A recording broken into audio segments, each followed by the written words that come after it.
Pennsylvania and Florida eligible. I don't even know where the hell they'd race their horses in Florida.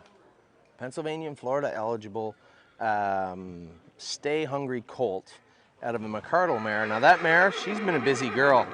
$331,000 made. A mark of 151 and 2 as a 3-year-old. Her name's Mick Gibson. She's the mother of Boston Red Rocks. $1.3 million made. A mark of 48 and 2. Paced 147 flat. McSeaside. 600,000 made, 2-year-old mark of 51. By the way, Boston Red Rocks, 2-year-old mark of 50 and 3. Lions Music. It's just tons and tons and tons of talent in this family. The thing that I like when I walked up, it's not about giant horse. This is small colt. He's not a filly, so that you don't have to worry about the breeding angle. He's kind of a rather medium-sized colt. This is a colt you might end up with here at Lexington. It's a good-looking horse. Number 134, McHungry. He is a May 27th. Now there's the size. He's a May 27th colt, selling here and dual eligible, but not the dual you're thinking of. This is Pennsylvania and Florida. I suspect you won't see the Florida Sire Stakes. A dual eligible colt selling here on day number 2 early. Hip number 17 into day number 2. Hip number 134 overall. McHungry selling here in Lexington on day number 2.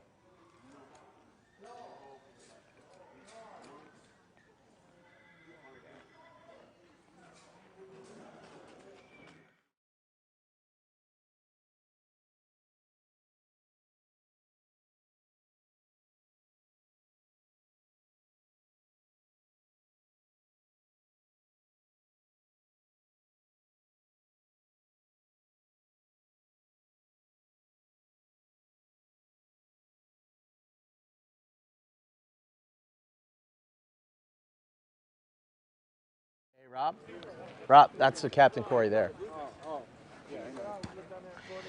Number 137, Captain Willie. It's a good-looking horse. Now, this is a brother to a horse that I watched race at the Meadows, and I believe won the Sire Stakes Consolation, yeah, in Bombay Tom, if I'm not mistaken. Major Athens is in the second dam of this horse. This horse has tons and tons of pedigree. Many of these horses do. This is Lexington. Most horses have lots of pedigree, but this is a good-looking colt. He is selling early in day number 2 at 137. That puts him 20 hips into day number 2. I like them. I like the Captain Corys. I think they're going to be received very, very well here in Lexington, and this guy is certainly one of them. Great video, looks great. I like everything about him.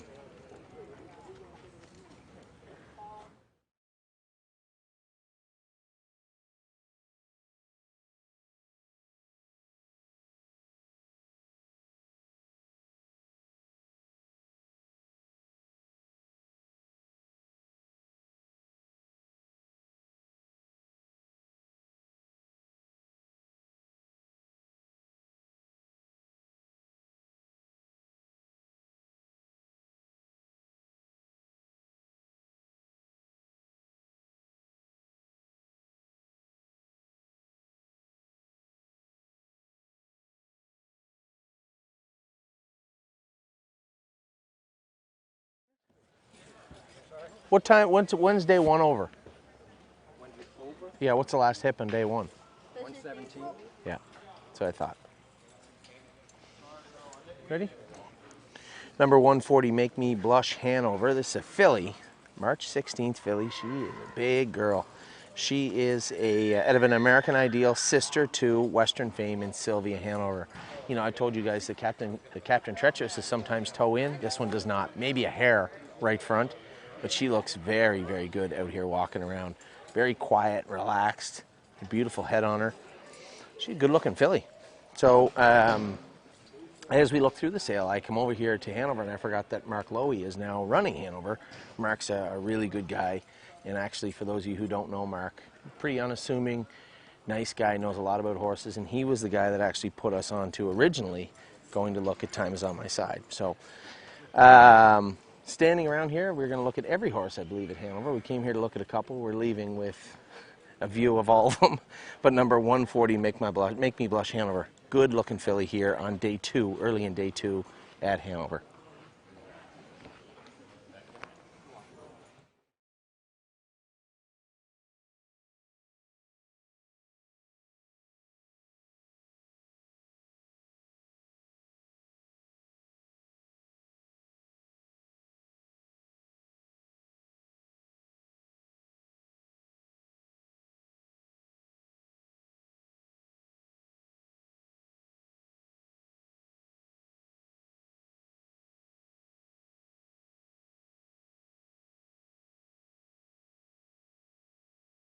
Number 150, Secure Value. This is a New York only. So I guess we're going to see how much the dual eligibility matters, because this is one good looking colt. This is a well above average Chapter 7 colt, which is super odd because it's out of his sister to Peaceful Way.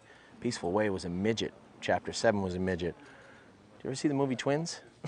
This is a very big colt for a Chapter 7. Selling here on day number 2 as hip number 150. He's in April 12th, as I said, New York only sired colt. And man, he is one good looking bugger. Great video, great way about him, looks nice. I think he's going to bring some pretty good money here on day number 2. If he doesn't, that'd be fine with me. I just don't think it'll happen. So we're going to be on the lookout for number 150 Secure Value here on day number 2. What do we got? I was just eyeing these out. I fucking love these.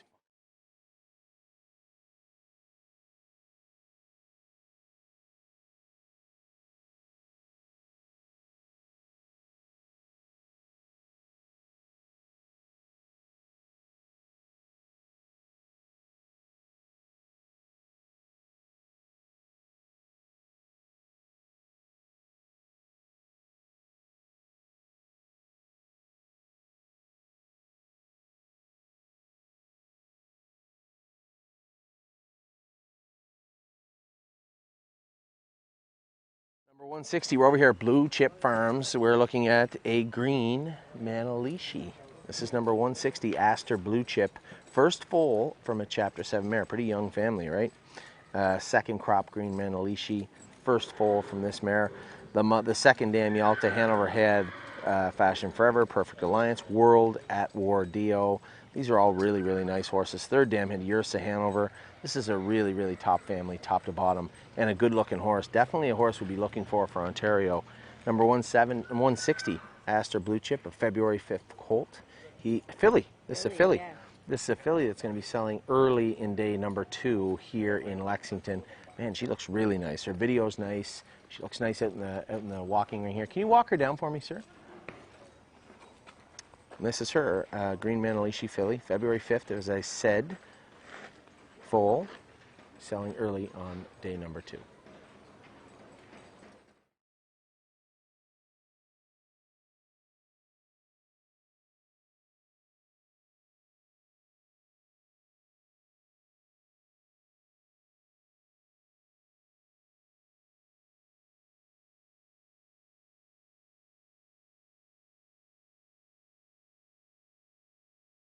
Our man Cam has arrived. We're doing our videos. The rain was supposed to start today, but it hasn't yet.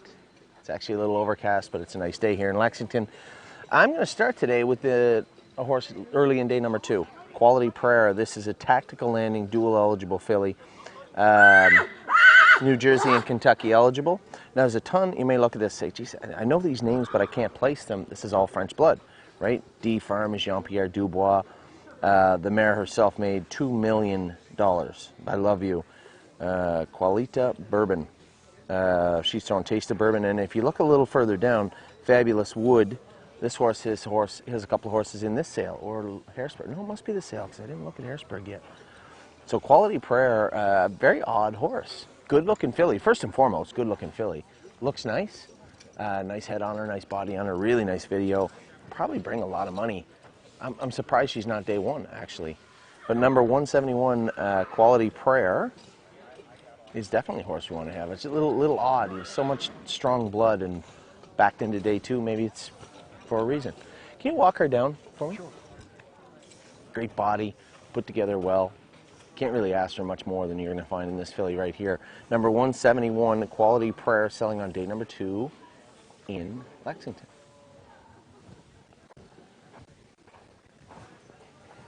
don't know why she's in day number 2, this filly. Amy just said it is the 11th full. That's a good point. See how much money the mare made? I know, I feel I could work here. Be careful, people might think you do. All right, we're good. Thank you.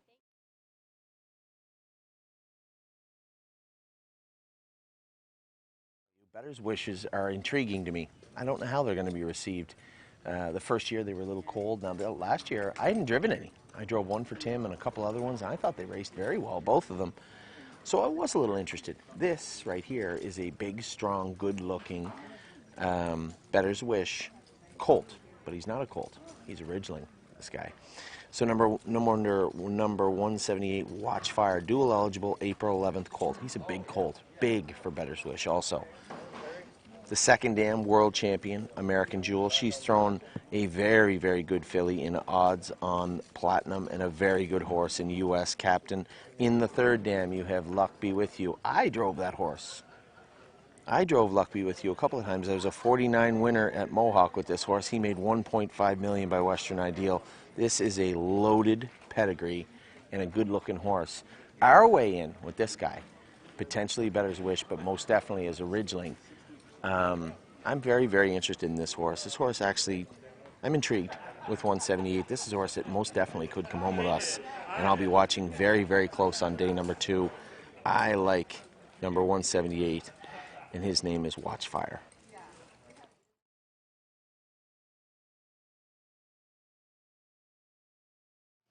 One of the biggest storylines here in Kentucky this year is what is going to happen with Tall Dark Stranger.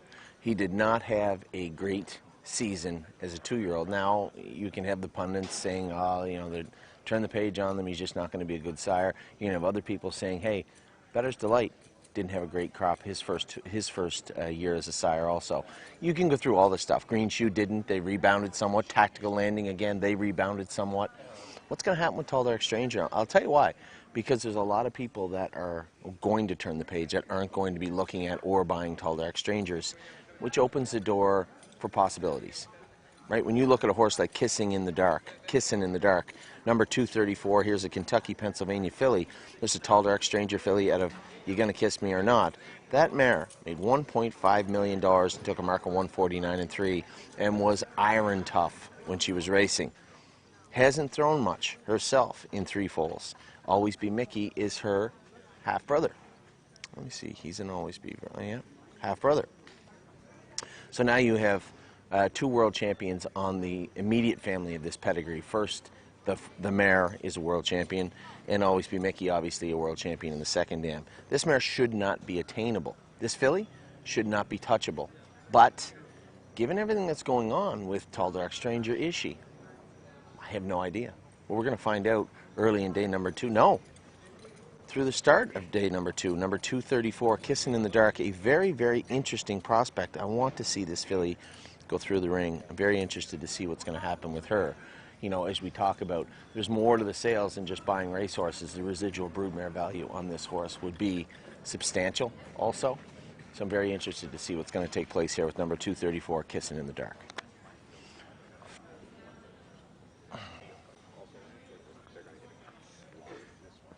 Morning. How you doing? Good.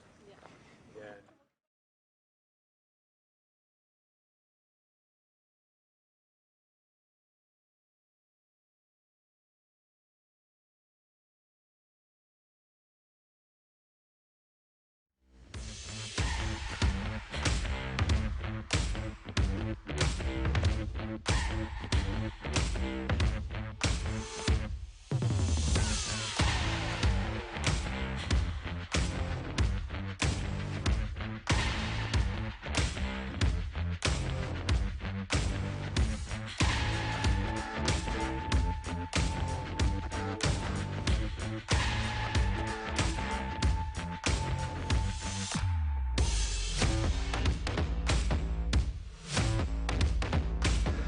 Well, a good Tuesday morning, everybody, and welcome back to Fasig-Tipton Sales Pavilion for day number 2 of the 2024 Lexington Selected Yearling Sale. Lexington Live, we're calling it, and we welcome you back in. On the desk, Mark McKelvey, Anthony McDonald, and Anthony, we're getting set for the second day of the sale, but as always, we got to take some time to look back at what happened yesterday, and it wasn't all that long ago, but 12 hours ago, the sale session wrapped up.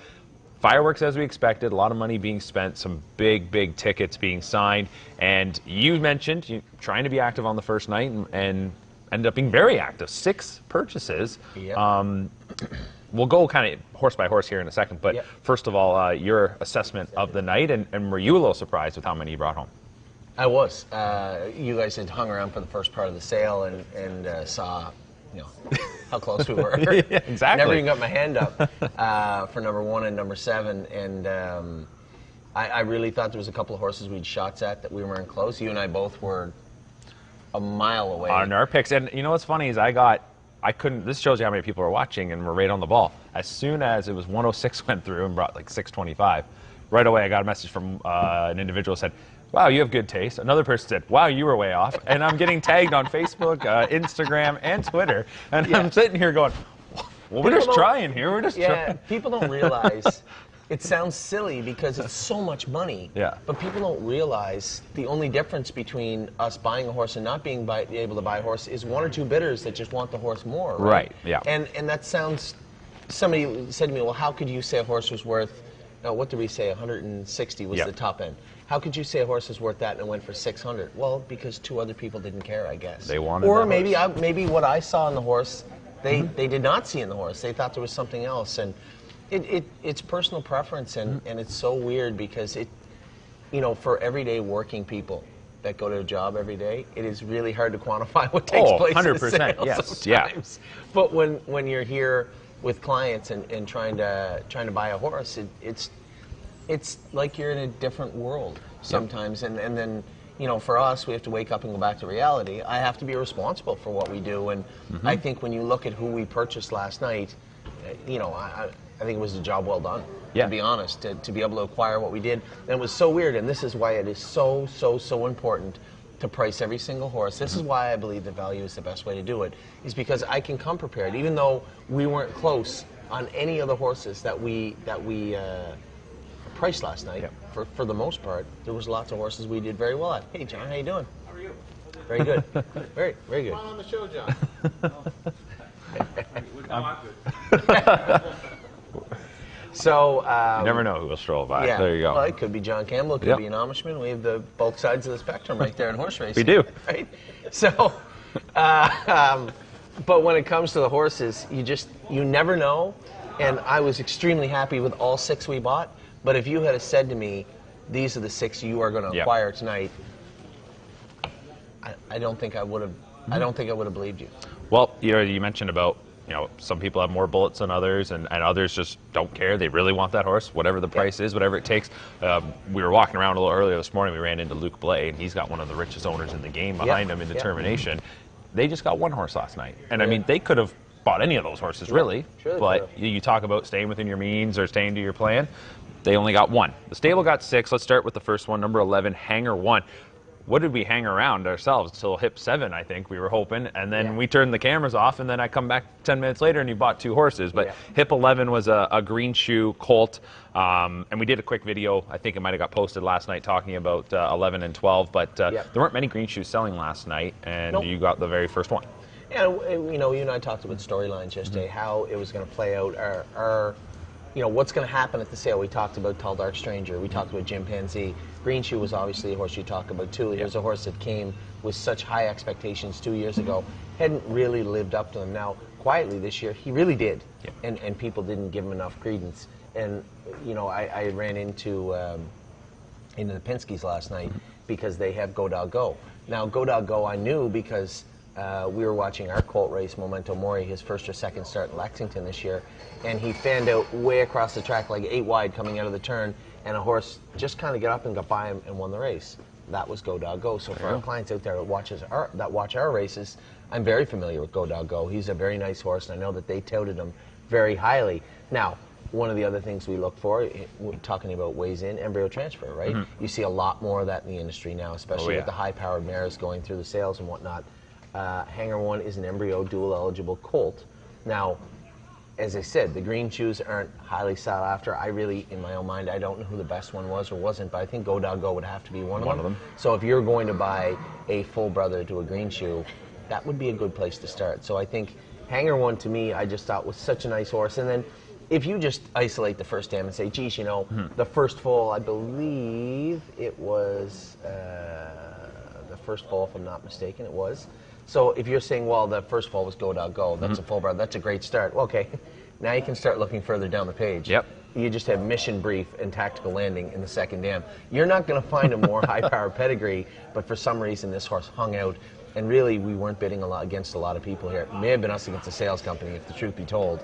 And $35,000 I thought was quite fair. Absolutely. I'm just looking at the average earnings per foal. Green shoe, when it comes to 2-year-old trotters this year, 4th in North America. Yeah. You know, 107 foals in 2022, 75 to the races. That's pretty good. Yeah, absolutely. So, you know, it's worth about, a shot. It's worth a shot. We always talk in the stable about managing our expectations. I'm as guilty as anybody, right? I was certain I would get number 70 last night. I came here, I knew I would get him, I knew what the price was, I was confident. But even when it comes to the horses you're racing, you go to the track and you build yourself up to a certain horse or a certain speed. This is what this horse should be able to do, and it doesn't get there, and you feel defeated. But truthfully speaking, a lot of the times it's your own expectations that got you in trouble. And when it came to Green Shoe, they were just so gargantuan. His first crop, he couldn't, unless they all won everything, he couldn't possibly live up to those expectations. So it isn't so much that he's not a good sire, because clearly by numbers he is. Yep. He just hasn't been the sire everybody hoped he'd be. We have a lot of videos to get to here today. We'll get to them in a second. I know Curtis wants to go to them, but we got 5 of the horses that you purchased that I do want to quickly touch on. We'll keep her moving. Yeah. Number 12, Royal Flush Deo, was a Walner colt. So you got a Walner, right? Yeah, we got 2 Walners. Yeah.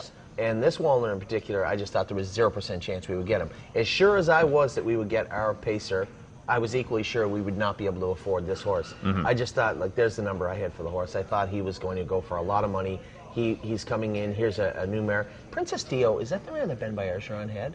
I'd have to double check. Yeah, I think it's familiar. I think it was. And when you look at this family, it's just all power, all speed, all money throughout it. This was a unbelievably good-looking colt. And I was just shocked at how different one? Different one, yeah. Noel Daly, but this horse, Close. I mean, made almost French, $500,000. One guy's from Australia. I mean, it's very similar. Parts of the world. Yeah. Royal Flush Dio, I just thought himself as an individual was just an incredibly looking colt. He was one of Amy's top picks, and definitely on my list. Just one of those horses I'm like, yeah, he's a really nice horse, but you're not going to be able to afford him. And we certainly did last night with him. Let's go to hip number 78. This was one that I think we talked a bit about when we were roaming around yesterday, and saw here's a sister to Captain Luke, who's been one of the more consistent 3-year-old pacing colts this year, and second dam, the world champion Bunny Lake. I mean, this is a deep pedigree, a sweet Lou, and brought this one home. Yeah, so it was funny because we did talk about her inadvertently, not her, but her situation in the broadcast. She's a June 8th foal. Yeah. And I had one of our clients message me today and say, June 8th foal, I don't really know if I like that. I'm not really, I don't know what to think of that. And then it brought me back to Trevor, our statistician, saying that all the top horses that he named off. Shadow Play and Some Beach Somewhere from the same year. Yeah. Shadow Play was June 5th and Some Beach Somewhere May 25th. So it comes back to the person, to each horse, right? If you look at a June 8th foal and you're like, wow, this horse just looks really immature. Well, you can always turn the horse out, break it later on, take your time. That's one step. 2, there's lots of those horses that look very mature, and this filly looked very mature. This looked like a March or an April filly, how they're supposed to look, right? Yep. And to me, I don't really care about the date beside their name. I care about the horse that I'm looking at. And when I'm looking at Sweet Lake, like you said, there's a half-sister to Captain Luke, who's a very, very nice horse. Yeah. And on the second dam is Bunny Lake. This is day 1 Lexington pedigree by a day 1 Lexington sire and Sweet Lou. You just don't pick those horses up for $75,000. So for me, that's the number I had. Another horse, I just thought there was no shot we were going to be able to get this horse, and we did. So another 3 in a row that were very surprising to me on day 1. Hip number 80 in New York, dual eligible, or no, Kentucky. And stallion bonus, which we talked about how chimpanzee. big that could be, a chimpanzee. But here is a brother to Kings County. And a brother to Hidalgo. Yeah. And I'm sure you know of Hidalgo. You've seen him race. So this is a horse that Ron Burke shelled out a ton of money for last year. We loved Kings County. We just sold him. He's now going to be standing stud in Minnesota. Done good for everybody. The whole family is just packed full of pedigree. I really dismissed this horse, knowing that Hidalgo sold for $600, I think, last year. Knowing that sale took place, knowing the pedigree, knowing you're talking about day one chimpanzee in Kentucky, I dismissed this colt. I did look at him. I loved him.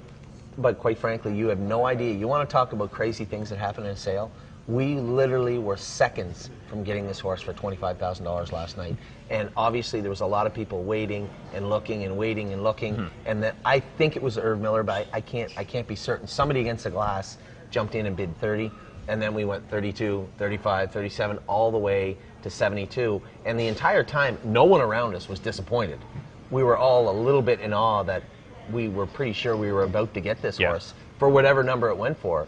But to get the chimpanzee brother to Kings County and Hidalgo on day one for what we paid for, again, a very, very surprising purchase for us. I had this horse marked much higher than this. Yeah. Well, there's two others that you purchased last night. We'll talk about them in a little bit. We're going to go to those videos that Curtis really wants to queue up. So let's go to them right now.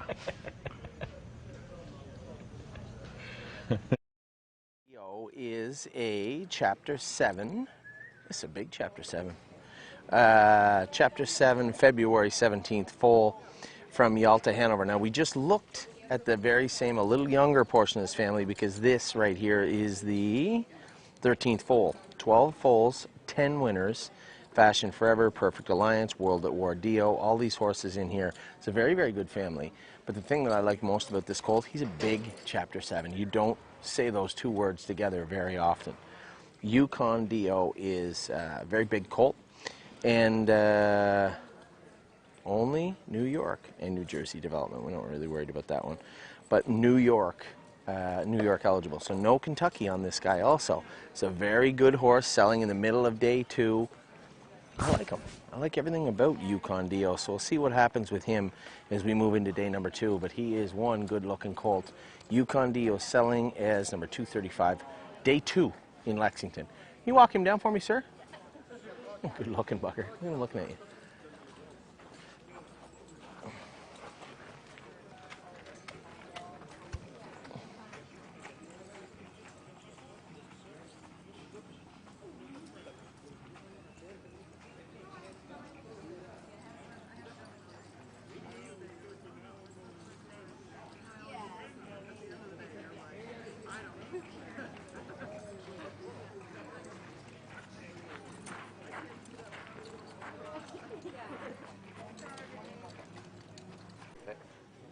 Yeah.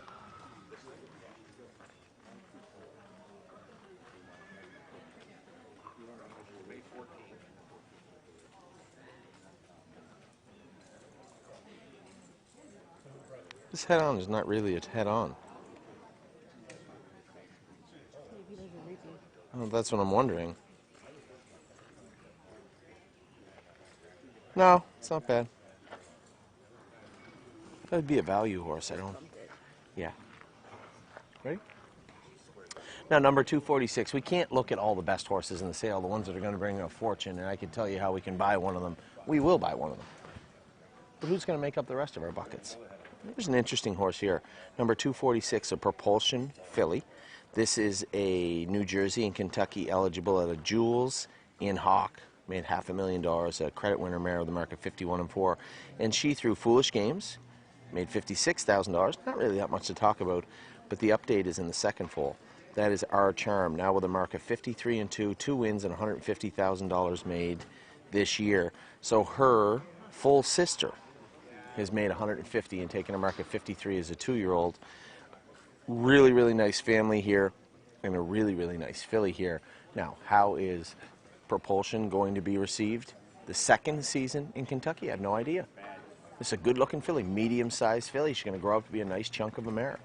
Stands pretty correct, nice video. There's nothing really not to like about her. This is the type of horse that fills up our buckets. And this might be the horse that will. So number 246, Jewel Crush, selling here on day number 2 in Lexington out of the Crawford consignment.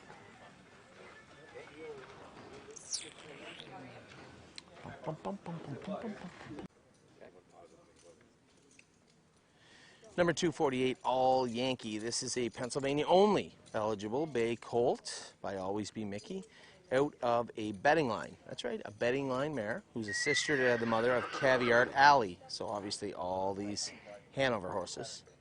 Who do we got here?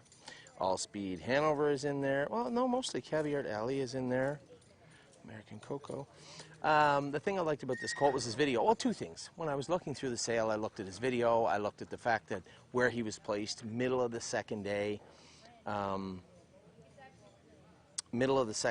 also how he looked when we brought him out. We had a number of horses out, and I just thought that this colt, somebody else had originally brought him out. Now, we were going to, but somebody else had originally brought him out. You could see him from across the ring, just big, long legs on him, sharp, proud colt. You can look at him right here. It's 5:15. Everybody's ready to go home. This guy's been pulled out tons and tons of times, and still looks sharp as a tack. So number 248, All Yankee. It's a horse that could fit nicely in our barn, I believe. And Always Be Mickey, single jurisdiction, March 31st colt, selling here on day number 2 in Lexington, Kentucky. Can you walk him down for me?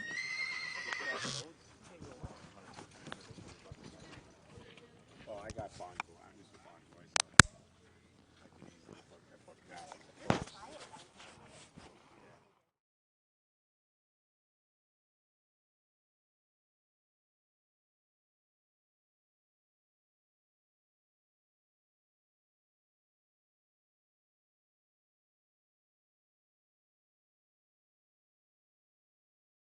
Great consignment, and they have alcoholic beverages, which I think we only had half of one, so it really shouldn't play a role at this point.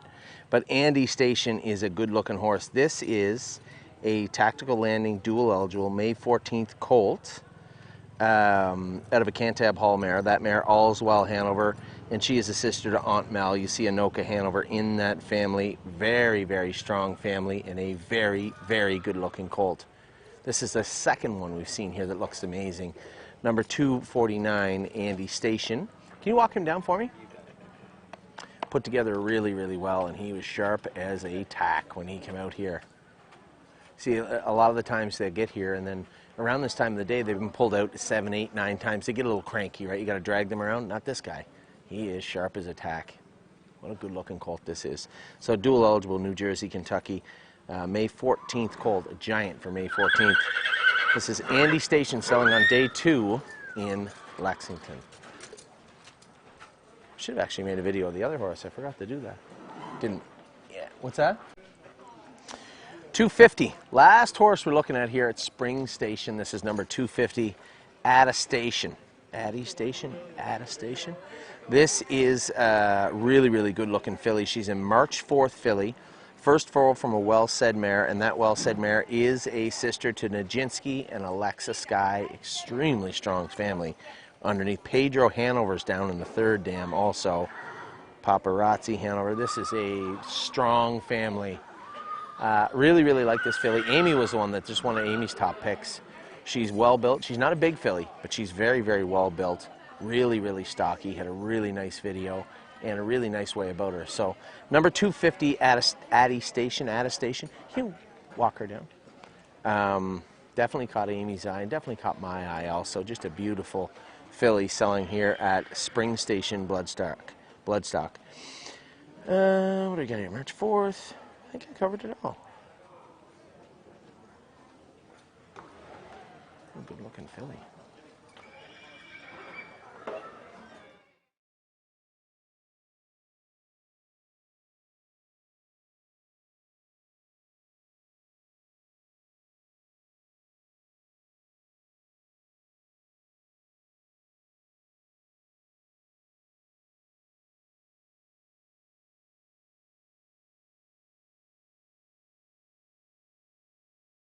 God, she's big for a May 11th foal.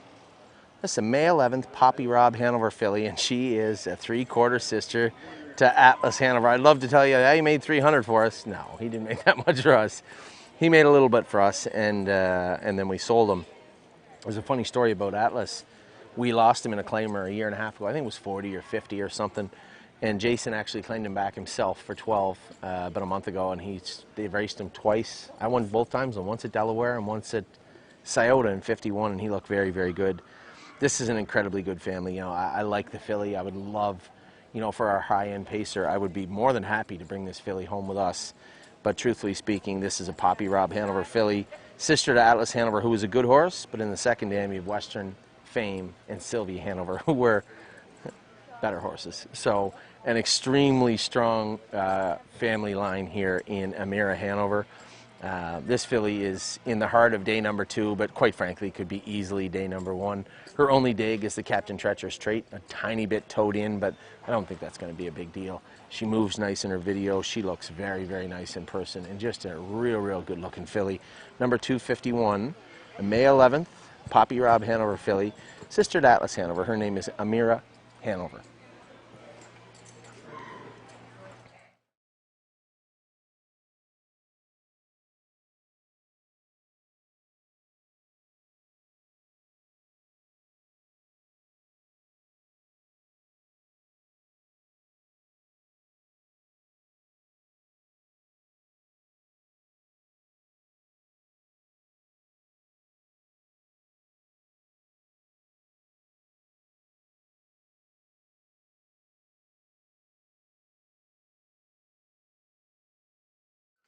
.252, oh, what's the name of this guy? I had it marked out, Aiden Hanover. This is a brother to Springsteen, Cooperstown.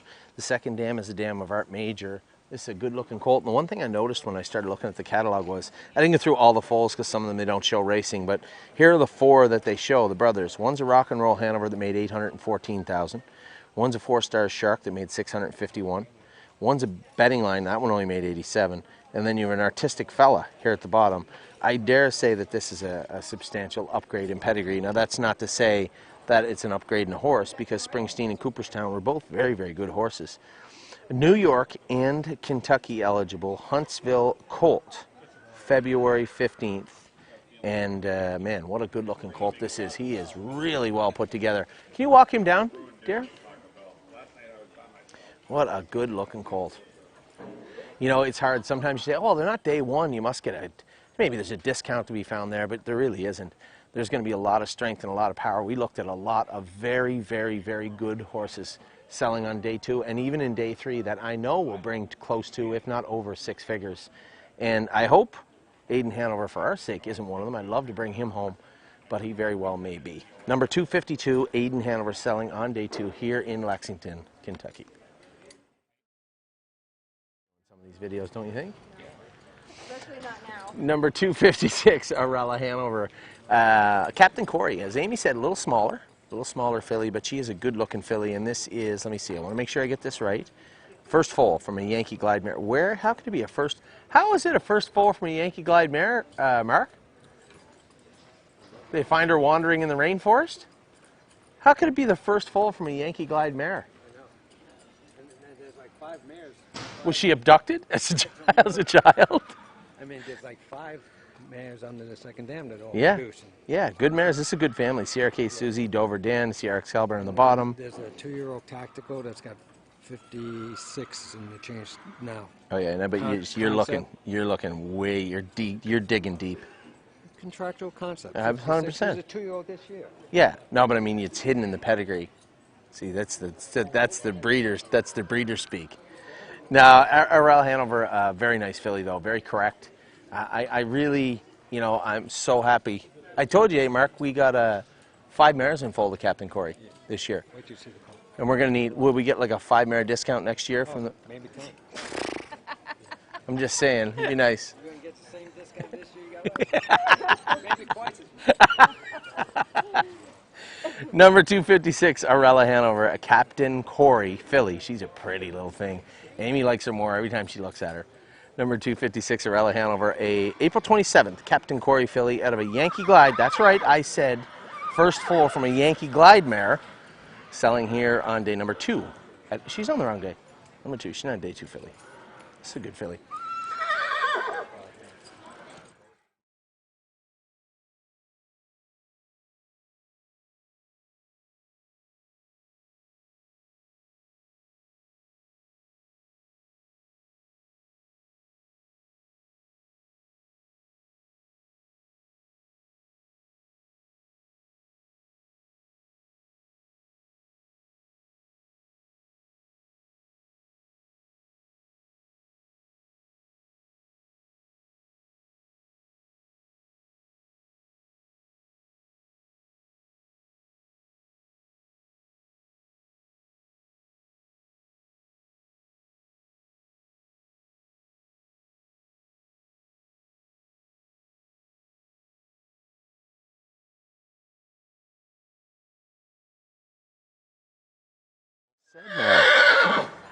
That mare's name was Art Lecture. Art Lecture is a sister to Art History, Amateur Hour.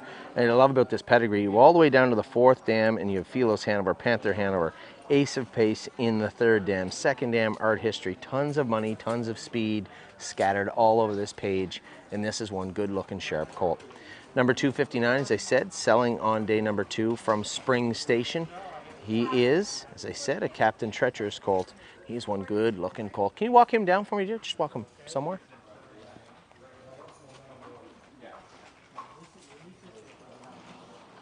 How much? Born on Ava's birthday. I noticed that too.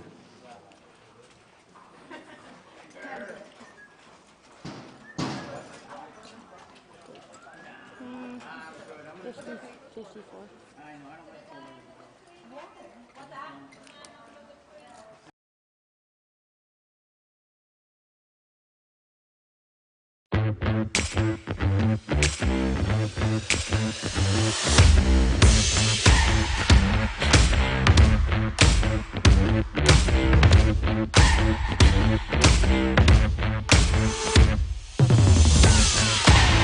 We're on. All right. If you're listening, you can't be quiet and a producer at the same time. You're going to say, hey guys, we're on. Got to be forceful, right? You gotta, you know, right? got to take charge. We were talking about supper tonight, a number of things. My favorite thing is the horses in Kentucky, and right behind the horses is the eating in Kentucky. I literally have to trim down to my fighting weight to get down here. And I weigh in right around 190, 191 when I leave Kentucky every single year.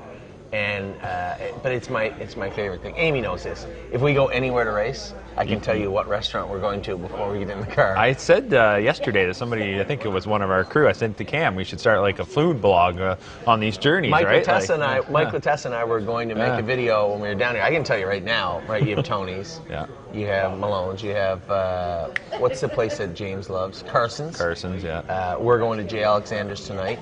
Jeff Ruby's. Jeff Ruby's, absolutely. Yeah. There's just so many places down here to eat. You can't go wrong. Yeah. That's part of why it's my favorite place. You know, Harrisburg is not. It's Harrisburg. Infinitely on the other side of the spectrum away from Kentucky. Yeah. There's still good food around there too. Yeah, there's that one Italian place. I can't remember what it's called, but good chicken parm. Fellas, I can't remember. Well, Anyway, we'll worry about that in November. Yes. All right, 111 yesterday. Well, one of us will. Yeah, true. Good point. 111. This was a horse. We might have talked. I think we did talk about it on the show. We talked about this being a tall, dark stranger, the first foal out of Kissin' in the Sand.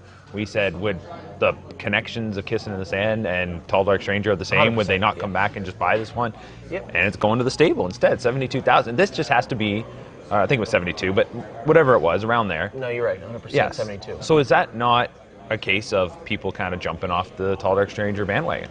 If you had asked me before the sale, I would have said yes. But then we saw the Warby Butte one go for, what, $250,000, another one go for 150, 110 or whatnot. They seem to be holding strong to the sale, but as the sale weighs on, you know, and as some of those people that already spent a lot of money, they have to ask themselves, do I really want to buy this Tall Dark Stranger, and how much am I willing to pay? And I thought that's why we ended up with the horse, right? It was more the proximity of the sale, what was going on at that time, and the sheer politics of the sale. Yep. Was there going to be enough money to prop up Tall Dark Stranger? Yeah. And the answer was no.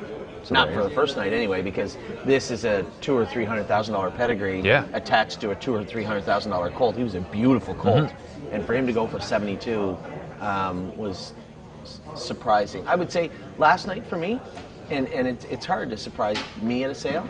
I was surprised. The only horse that I was not surprised to buy was the one that we bought in the 5th spot, which was Love Sensation.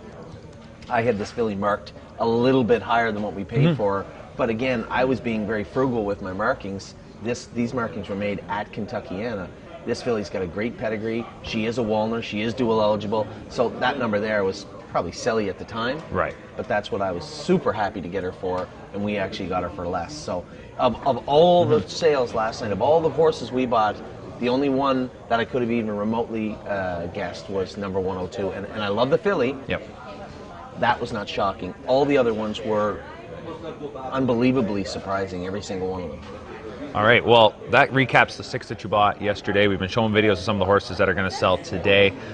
What's the game plan today? Because I don't think we predicted that you'd get 6 last night, and I'm going to get 0 last night. Well, and so if you were looking coming into the week and you had a a number in mind, you've obviously chipped away at that quite a bit after night 1. Yeah, and you know what? This is the first time in my life where I've literally looked at a sale and said, I think I know what I'm getting. Yep. I'm going to get 3 trotting fillies at some point over the next couple of days. I'm going to get 3 trotting fillies and probably what I would consider a flyer, a horse that I like, that maybe you weren't paying attention to or maybe other people weren't. That doesn't mean the horse is good. It's just a horse that caught my attention. Right. I would say we're going to buy 3 more trotting fillies and a flyer. When it comes to the way that the stable is built, in the infrastructure of our sale this year, we had a top pacing horse that ended up with 2 very, very good pacing horses, I believe. So that's sealed up. We were supposed to get 3 trotting colts, 3 trotting fillies, and then have 2 other buckets. Now those 2 other buckets didn't sell out, so we'll probably just meld them together and work with the people that have owned the shares in that to say, okay, what would you like? Right. If we do that, I think the constraints of the financial cap on the colts will keep us away from one of them. So one of the colts we bought last night will have to go in to the general bucket, and then we'll buy another colt. So I would say, truthfully speaking, if you're going to ask me, we're going to buy 3 trotting fillies, a trotting colt, and a flyer at the very most over the next 3 days, and that will be it. All right. Well, I mean, there's still a lot of runway to go with this sale, obviously, but you'll be closely watching. I see we have a few questions in the chat, just like we did yesterday, so I figured let's take a moment to answer a few of those. One of the questions came from Norman Welsh, Yep. And he wanted to know, do you discount for high number of foals in the first dam? This has become a point of contention with the big Fred and I. Dad says no. I think it's ridiculous. If you have a nice looking horse, I don't care what the number of foals was. And we talked with this Bulldog Hanover, Courtly Choice, Time Is on My Side, for even closer to home. We could do this all day long and go back and forth. At the end of the day, if there's 1 or 2 or 3, which there isn't, there's plenty. There's more than enough to say, why are we even talking about this? Yep. It's the same as saying, do you discount a horse on June 8th? Yeah, we can do that, but why would I do that?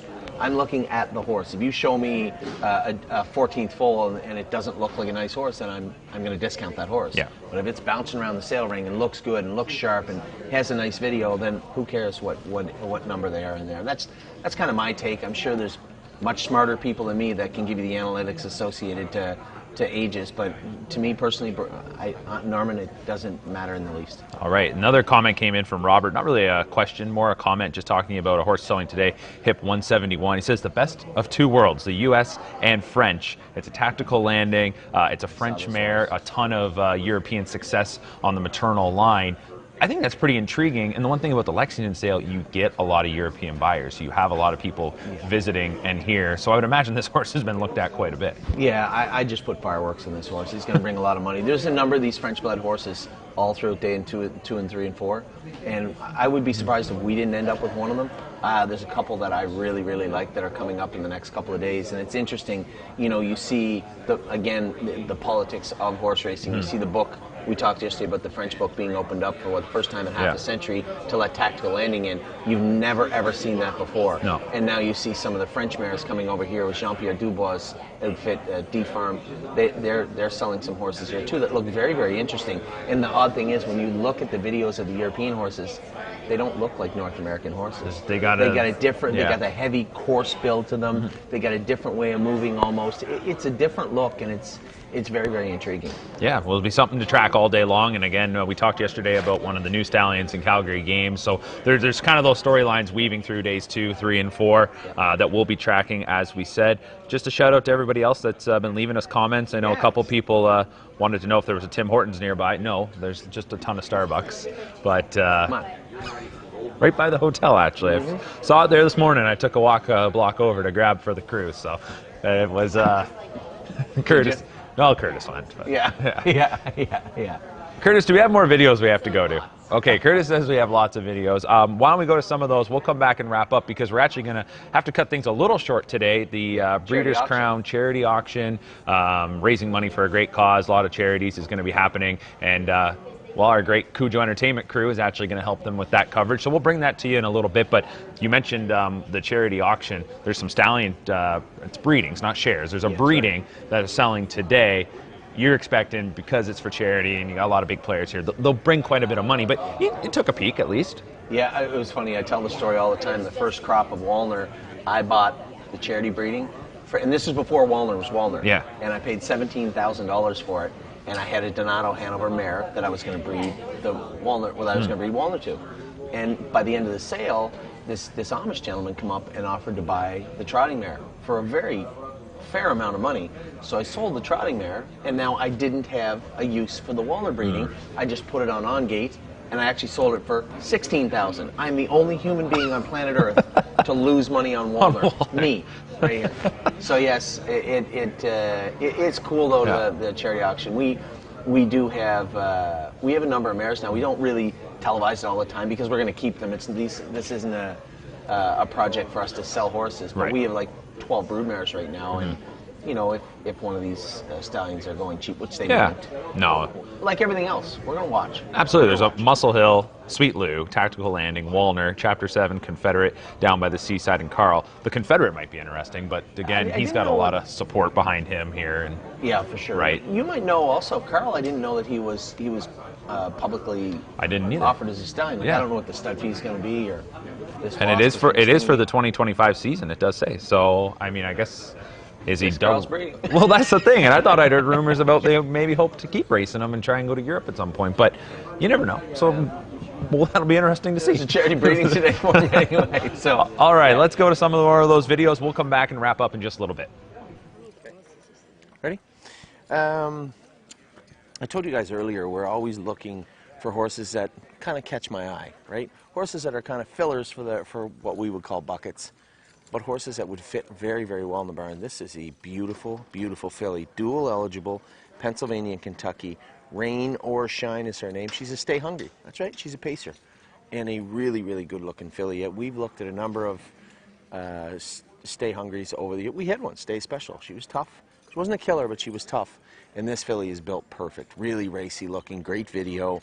And they brought her out, and right away I turned to the page to see who this was. And she is a gorgeous filly, number 264, April 27th, Stay Hungry filly. Out of a coal muffler, that's right, coal muffler, $375,000 made America, 50 and 52 and 2. Yacht Week is the brother to this particular filly, and he's a nice horse in his own right. So a nice page, a nice horse, a really good-looking filly. It's the type of horse we really actually want. Number 264, Rain or Shine. It's a girl.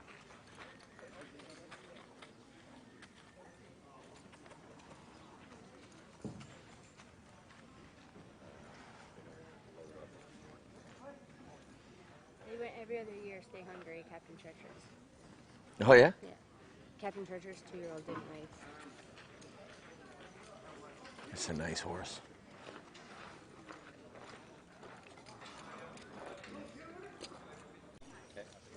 Number 267, I just showed you Alicorn's full sister by Better's Delight and said, you know, there's small horses, and Alicorn was small. Most of the Better's Delights are small. This one's not.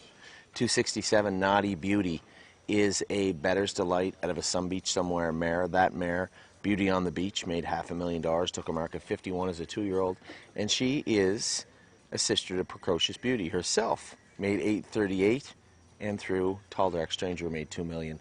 This should be an unattainable horse, especially since it's a filly. Again, a little surprised, day number 2, but man, she is a knockout of a filly. Naughty Beauty is going to fire. There's going to be some fireworks here with this filly, I think, tomorrow in Kentucky. She could easily cause some fireworks today in Kentucky. A beautiful filly, I suspect will bring a lot of money, but one that we will be watching, number 267, Naughty Beauty. She's what?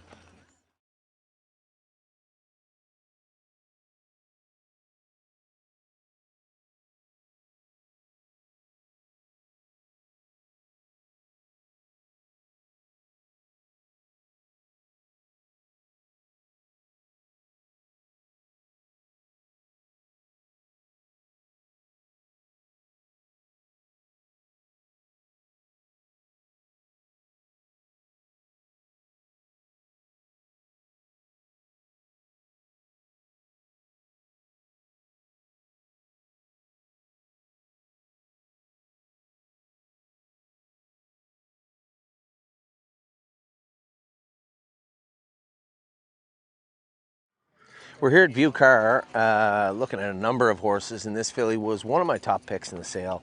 And man, she looks really nice. This is number 275, Stormy. This is Sweet Lou out of Rock and Roll Hanover mare. Originally, I was just looking at the pedigree, and I knew the horse in the second dam, Thunder Hunter Joe, jumped out at me. He was a really, really nice horse. A horse that we were close to acquiring, actually. And from there, I'd looked at the video of this filly, and she was beautiful in her video. Her video was very nice, and she looks exactly how her video does. What a beautiful filly. Number 275, this is Sweet Lou, Pennsylvania only eligible. Now, I don't think you're going to fool anybody this year. I think a lot of people are thinking the same things, that Kentucky was super congested this year. And is it really worth having the dual eligibility, or should you just stay at home? And that's a good question. It's a great question. And I think it's one, I don't think you're going to find the slip in value for horses that are single jurisdiction this year like you did last year, but I could be wrong. And I would love it for it to happen with this filly, because Stormy is definitely on my radar. Filly I like, and again, lots of pedigree, lots of speed, top to bottom in this bloodline. And aside from all that, none of that really matters, because the filly we're looking at right now is gorgeous. Number 275, Stormy, and April 14th, Sweet Lou filly, selling here on day 2 at View Car. Your next one's out right now, 413. Okay, thank you. She'll stack up pretty good in the beauty contest. Oh, she's beautiful filly.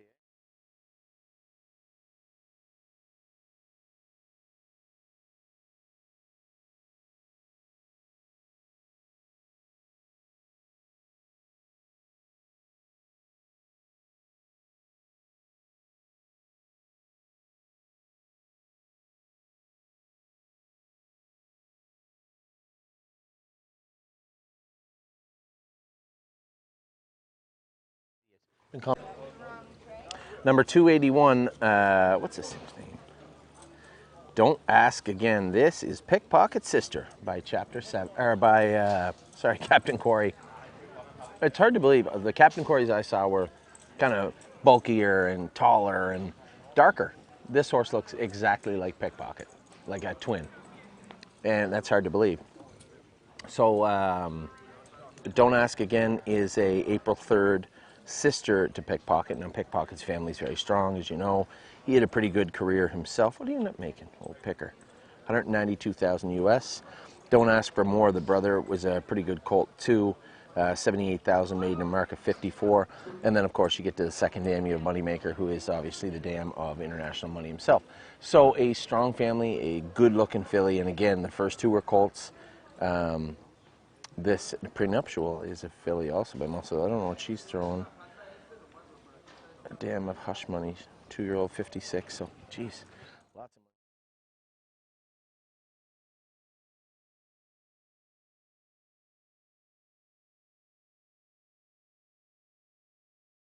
Walk her down one more time for me.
Video. I like his brother.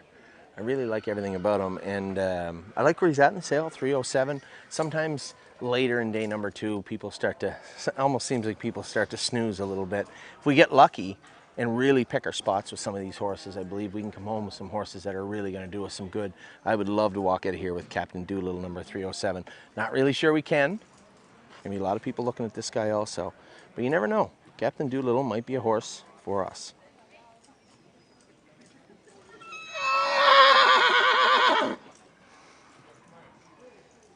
What is this? Oh, yeah. I don't care about that. No big deal. No, it's just so you know. And those are the big giant ones. Those aren't the little ones. The little ones are the ones that bother me the most. Big giant ones aren't that bad. Pop out, cry them if you want to. They don't bother them as most. The little ones always seem to come back and bug them. 170.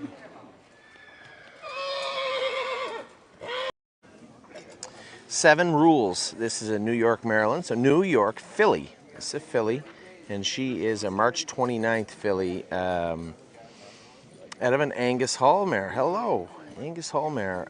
She hasn't thrown a ton, but the second dam is the dam of Metz Hall, who made 1.3 million in at Rodanthe. You see a lot of horses you guys recognize here in the second and third dam. This is a good-looking filly.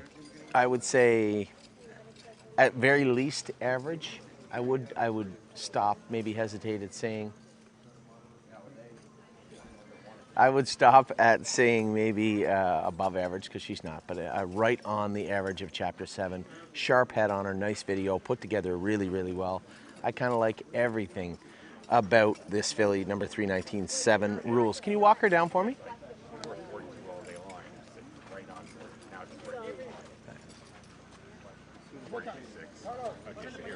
Because somebody's going to take her to Yonkers or somewhere. She got 2 lifetime wins and winning 53. She's a nice filly. She's worth that money. If you don't mind.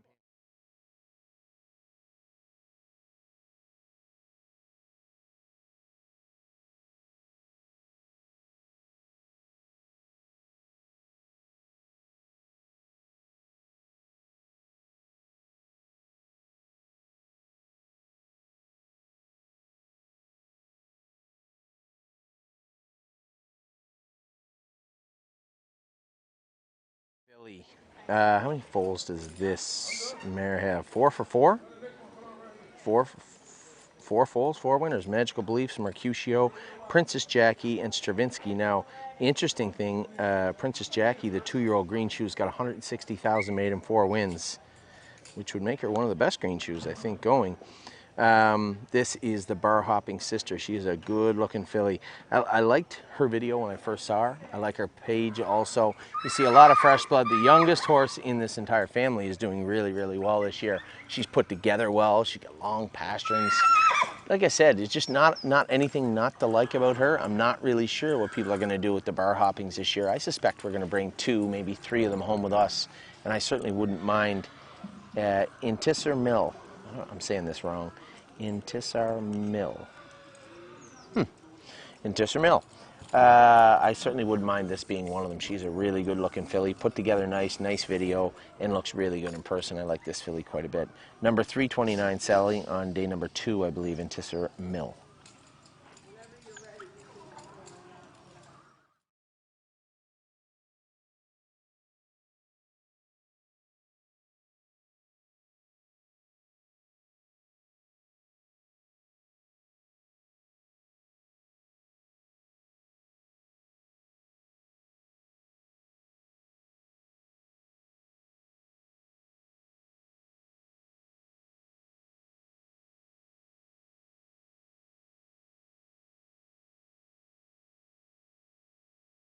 You know, it's nice enough to have one sibling that's really nice. This filly's got two full sisters that were killers. And the thing, it's always hard when you go to look at the Bettor's Delights, they're all small. You're like, oh my God, it's a small horse. They all are. Her sister, Alicorn, was a midget. Now, I can't speak for Medusa. I never watched Medusa race up close. But I know Medusa made $1 million and took a mark of 49. Took a mark of 149. Alicorn took a mark of 150 and 3 as a 2-year-old. One made $1 million, the other one made $500,000, and $800 bill on the bottom also made $362. And she is a Bettor's Delight. 3 full sisters that all won lots of stakes and all made lots of money. Now, Oddly enough, also $800 bill is the mother of Huntin' the Last Dollar, who is a nice colt also and raced in a Little Brown Jug this year. So a really, really interesting family. This filly, I'm a little perplexed as to why she would be at 332. I liked her video. And although she's small, she is a gorgeous filly. This is definitely a horse we're going to be watching very, very closely as she goes through the ring on day number 2. Number 332, April 21st, April 21st, Ontario, Kentucky eligible. Better's Delight filly, and her name is Attentive.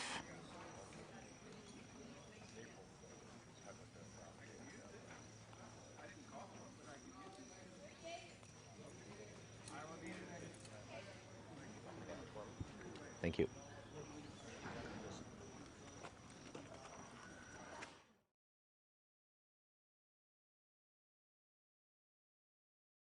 It's always nice to see foals of horses we had, right? So many of you remember Harness AM. We had Harness AM and her sister Aglaire AM. Now we kept Aglaire AM and bred her. She's had a foal. She got a foal next year on the ground by International Money, and she's in foal International Money. This one right here is a Captain Corey out of Harness AM. Now we lost Harness AM in a claimer way, way back when. She was a nice filly. We just, one of those things, you guys see us do that right now too, all the way up to the non-winners of 7, those condition claimer classes. She fit in there good. She looked like she was overmatched in the conditions, so we stuffed her in the claimer and somebody else liked her more than we did. So they bought her and I lost track of her until today. This is, and she ended up making 140,000 and taking a mark at 55. She wasn't a bad filly. This is her foal. This is a Captain Corey filly out of Harness AM. May 15th foal too, a little small, but a May 15th foal.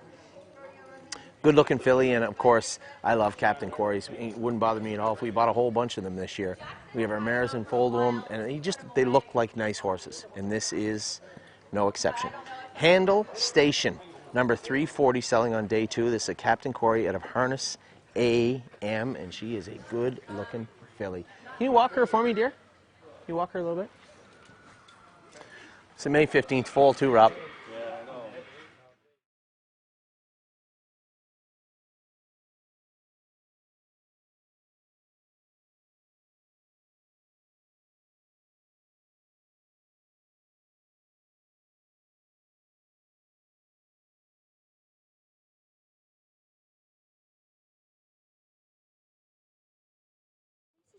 So, I'm just looking for content.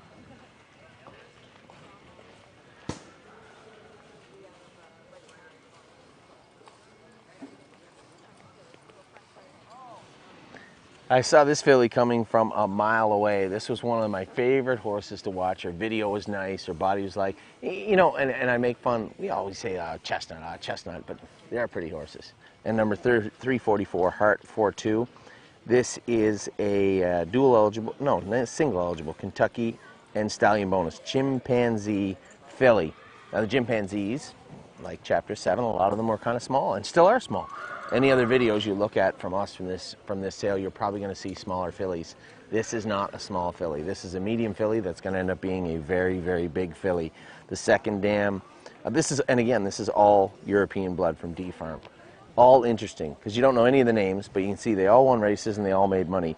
A very, very strong family here and a very young mare. One previous foal, that foal is a Trixton that has made $83,000 so far. I'm just looking at our updates. Made 111 now and is timed in 52-4. So the sister to Heart for 2 has already been timed in 52-4. So again, speed, talent, money in the family. Beautiful video, and what a gorgeous filly she is. Number 344, Heart for 2, selling on day number 2. As I said, a filly that I'll be watching very, very closely as day number 2 starts.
Testing. Testing. Could I have everybody's attention, please? Just attention for a few minutes, everyone. First of all, welcome and thanking everyone for attending our annual kickoff cocktail reception for Breeders' Crown 2025. A special welcome to Kevin Atkins, Chief Development Officer for Lexington Mayor Gordon, who is out of country and unable to attend this year. She's been an annual participant in this ceremony every year. The Breeders' Crown Charity Challenge was started by Marvin Katz and Al Lebfield in 2019. And to this date, and I'm sure you saw on the monitor, we've raised over $1.5 million. And it's an event that's become an event inside the Breeders' Crown, and we're very proud of how it's developed and all the charities that we've helped over the years in local communities of our host tracks.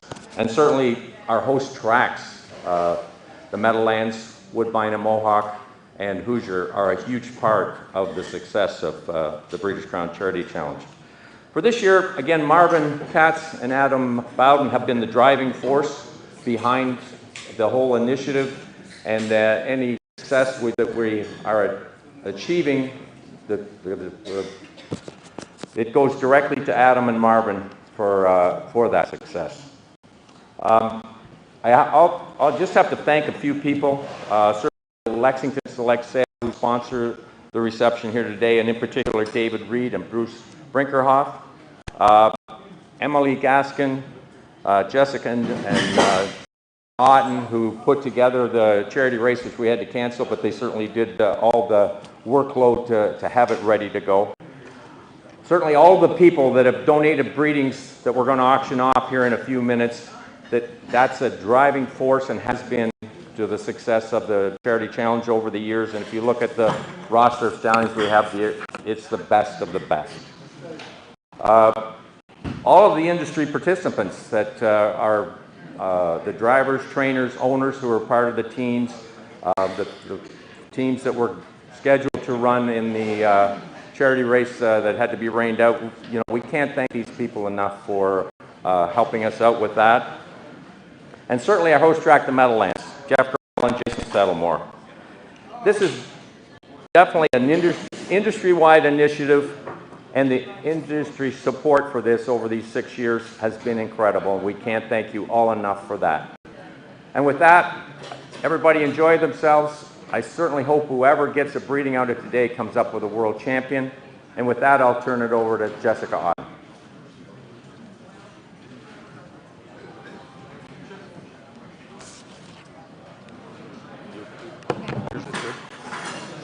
Just this one right here. It's just both of them? You can use both. Okay. Or can I just use one? I'm just going to use one. Okay. So great to see everybody here today to kick off the Breeders' Crown Charity Challenge. Marvin, great to have you in town. First and foremost, how proud are you how far this event has come?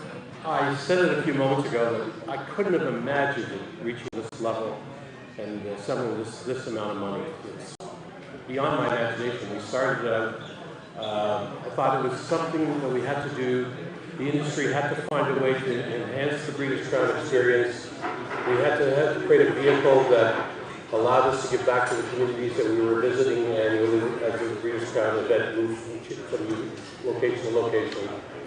And how do we create it beyond any of my expectations? It's so unique, as you mentioned, because it's local charities wherever the Breeders' Crown goes to, and there's a lot of work to it, to market, to decide what charities are picked and what goes behind that as far as point systems and so on and so forth. So that really makes it unique.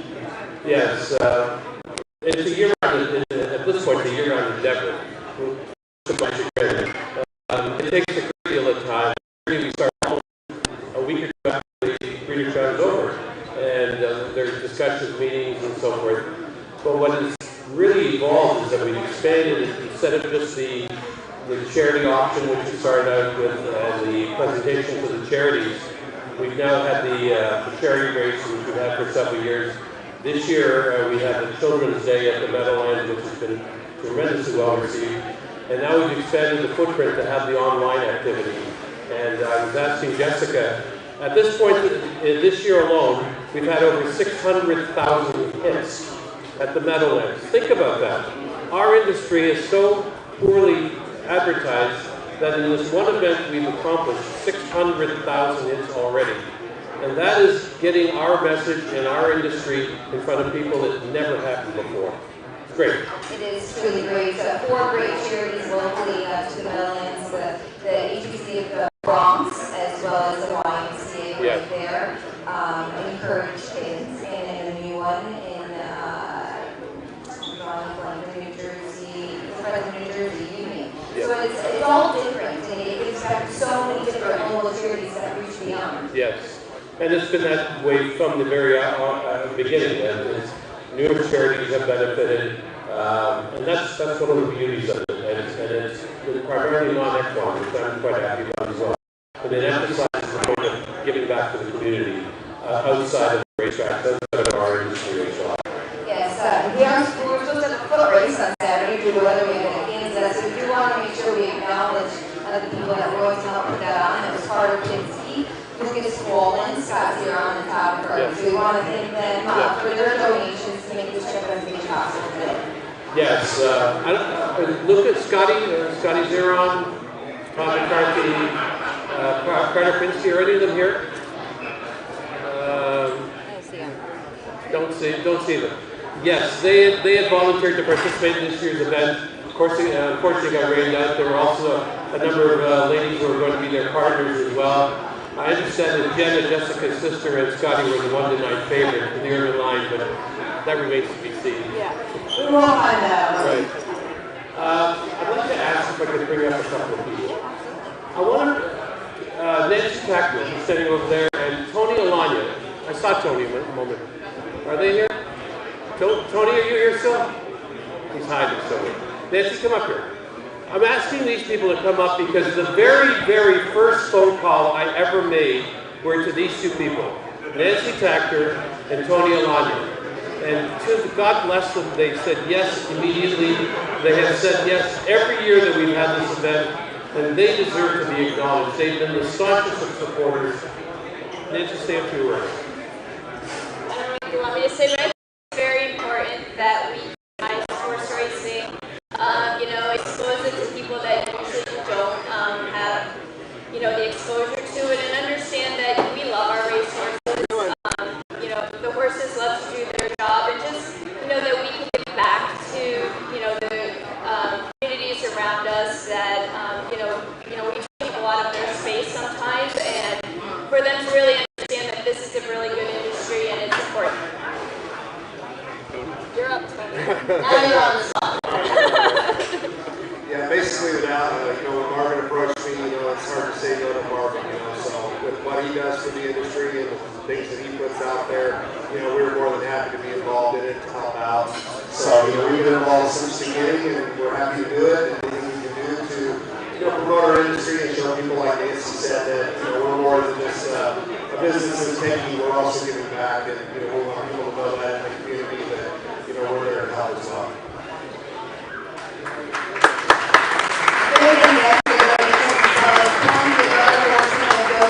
Throughout the last couple of years, and they are also part of the Trade Challenge. There's teams involved. If you guys want to know everybody your favorite team, Team Dunn, Team Wayne, Team Diedrich, and Team Miller. You can enter the QR code. Marvin, you want to check presentation? Check presentation? Yes. Why don't these two people give the check with this? We will bring in Kevin Officer for Mayor of Lexington. Sure. John.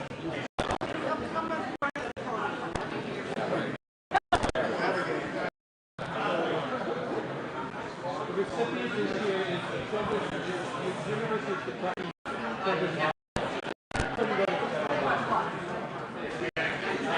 The recipient of the money here in Lexington is the University of Chicago Hospital. I couldn't go to another college.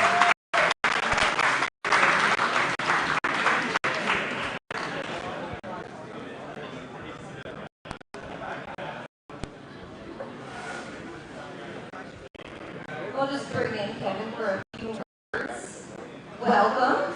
Thank you. It's so great to have you. Of course, Amanda couldn't make it. She's out of town. The sale week, couple of 3 weeks of racing in Lexington. The Red Mile, of course, here at Basic Tipped in this film. What's that mean for Lexington? This actually means so much. And the Red Mile on the continual list means so much. And what we have today between the horse industry and the hospital, specifically the Children's Hospital, which means so much to families all across our state, not just here, but all across the country. Really appreciate you being here today. Thank you. All right, we thank everybody for attending the cocktail for we're trying to get off October in 19th and 20th, so we invite everybody out there, and it will be nationally televised on Fox Sports. So enjoy the sale. We have our breedings coming up here in about 10 minutes. So best of luck to everybody in May.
Day number 2, Independence of Us. This is a tactical landing, dual eligible filly here at Preferred.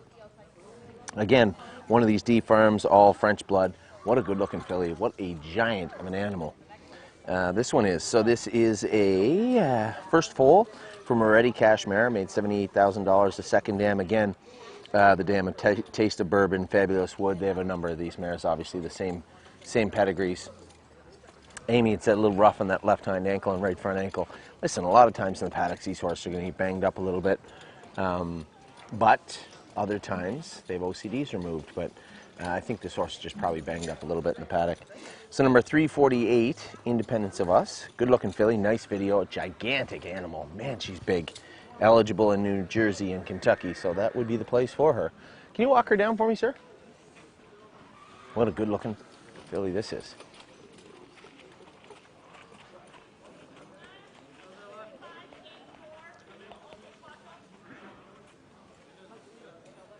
What are we bracing her at, Aim?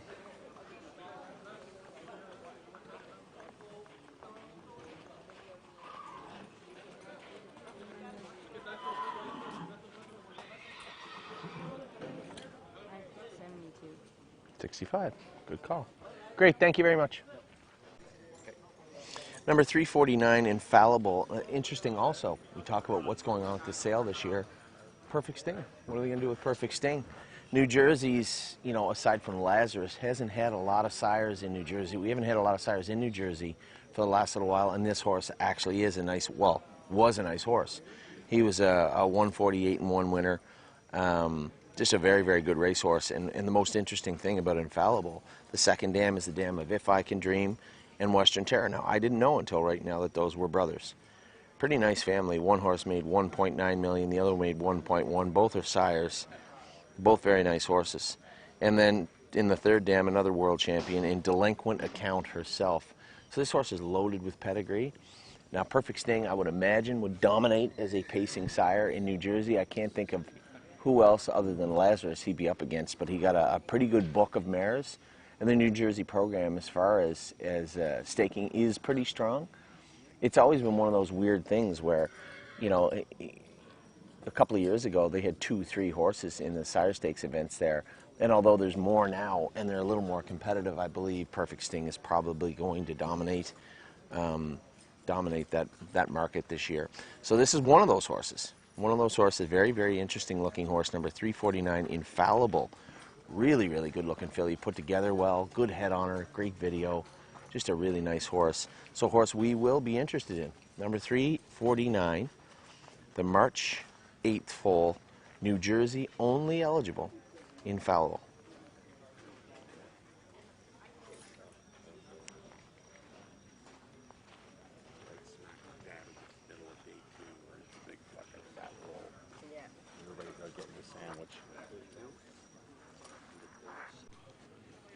Ready? Number 357, Matisse, another horse here at Concord. This is, now I broke the rule again, New York and Kentucky. But man, what a beautiful horse. Now it's funny because a lot of European blood mixed with American blood. Now I see in the 4th dam you have Father Patrick himself. 3rd dam, Soiree Hanover is in there. Then it gets a little light. You have a European mare in, who's she by? No, this was a Yankee Glide mare, Rose's Glory, who threw the Bold Eagle mare, Army of Monkeys. I have no idea what the Monkeys horse has been up to or what Rosie's Glory's been up to. Rose's Glory, I'm sorry, shows 1 for 5 out of winners, but we don't know if any of those horses were in Europe or not. No idea. So this horse could be much better than we even know. But I'll tell you what, as far as the Chapter 7 look goes, perfectly built. Very correct, long barrel, nice head and a beautiful video. I like this horse a lot, a lot. Number 357, Matisse, has really caught my eye here at Concord, and a horse that I'm going to be paying very, very close attention to, I believe on day number 2 at Lexington. Can you walk him down for me, please? Good sires. They were breeding good sires to him. That's our horse. He's viable. Mm-hmm. So that's the 2nd dam right there. Bold Eagle, Bold Eagle. They haven't done anything? Francesco's that green shoe, no, $0. Francesco's that? Yeah. Oh, but yeah. Date of birth 2024. It's like Yearling. Prices? 50. 67. Where? Right behind on the inside. I just banged it. Number 362, Lover Lindy. The thing I love about Lexington is you can have really, really good-looking horses spread out everywhere. And this is one good-looking filly. Now, she's eligible in 3 jurisdictions, New Jersey, Kentucky, and Massachusetts. I would suspect this horse will bring a ton of money, but here it is way at number 362, which is kind of weird to me. So you have a Walner filly, eligible in 3 jurisdictions, and by all accounts, a pretty decent family here. I know most of those horses, and if you look into the 2nd dam, you're going to find a horse that we know very well. Old Wallop shows up in the Lindy blood here. So Lover Lindy, number 362. This is the, how many foals have we had here? This is the 4th foal. 3 foals so far, 2 winners. This is the 4th foal. So a relatively young family and absolutely gorgeous filly. You know, if we're going to take knocks on her, she's towed in a little bit. Can you walk her down? She's towed in a little bit. You see that a lot of times too, especially with the Walners. 3-point was towed in a little bit. So you have a big, long, good-looking filly. I just can't, again, 362.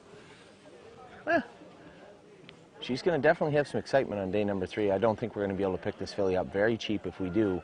But man, she is a gorgeous-looking Walner filly. January 30th, there's the size. January 30th, Walner filly, selling here on day number 3. This is day 3, right, Steve? 362? No, 2. Oh, day 2. When's it stop on day 2? Late. What a gorgeous filly. Look at the head on her. Dead late. Yeah, 362 on day 2, my apologies, Lover Lindy. Yeah, make notes of the ones we do videos on. Yeah, make notes on that. We should buy her. We'll come across 50.